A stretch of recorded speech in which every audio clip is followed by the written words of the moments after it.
It's been 4 weeks since I restarted my art journey. This week, I decided to draw people, starting with characters from the IT crowd, a comfort show I've loved since college. I hadn't painted a portrait in 4 years. My last attempt turned out flat and discouraging.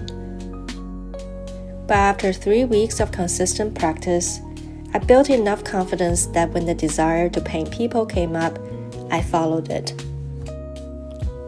On day 1, I did a pencil sketch of Roy.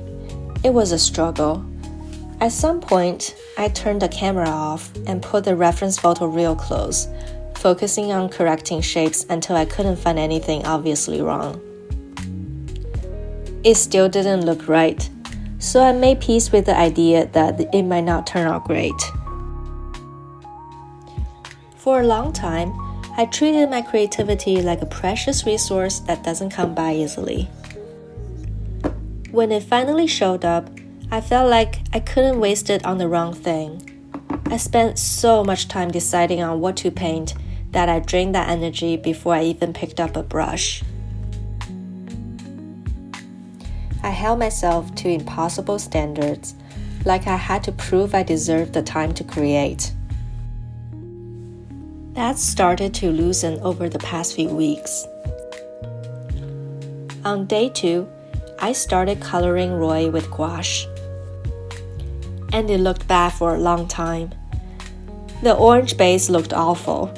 I tried to keep the palette clean by only painting skin tones first, but halfway through, I got tired of the ugly middle and skipped ahead to adding the dark hair and eyes. And it worked like magic. For the first time, it actually looked like Roy. That gave me the energy to keep going. I stopped when it became too easy to lift the layers underneath.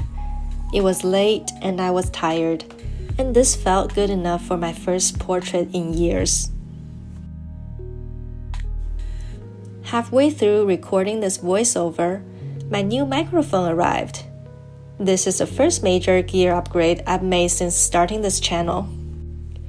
I've been recording on my phone up until now, and it's been working great. But since I'm taking this journey seriously, it felt like time to invest a little in quality. Here's how the new mic sounds. Let's see if it makes a difference. The next day, I started painting Moss. I chose an iconic scene of him drinking milk and being a total badass. If Roy felt like a breakthrough, Moss was a reminder that this is still hard. I struggled with his features and erased his mouth at least 5 times. Before starting this journey, I had a faint sense that this could change me for the better. Only 4 weeks in, I'm already noticing how much more naturally creativity flows and how that sense of preciousness has faded. I'm beginning to trust that the more energy I use on creating, the more energy I have. When I don't channel that creative energy into making something, it doesn't disappear. It turns into something restless and destructive. It shows up as dissatisfaction, friction, and a kind of tension that leaks into everything else. I expected any real shift to take years, so feeling these changes this early has been a pleasant surprise. While I struggled with Moss's pencil sketch, I kept reminding myself of something I learned from painting Roy. The sketch doesn't have to be perfect to be a good foundation. Roy came to life once the colors went in, so I decided to trust the gouache to bring Moss to life too. Painting Moss's skin tones was difficult. His face was backlit. There were tiny bits of red in the shadows and green reflected in his glasses. The details took time. The nose never quite worked. I adjusted it as best as I could and left it as good enough. It reads as Moss, and that's enough. The glass of milk was fun to paint. I'd never painted glass before, and watching it slowly appear with each brush stroke was very exciting. Lately, ideas seem to arrive at the right pace.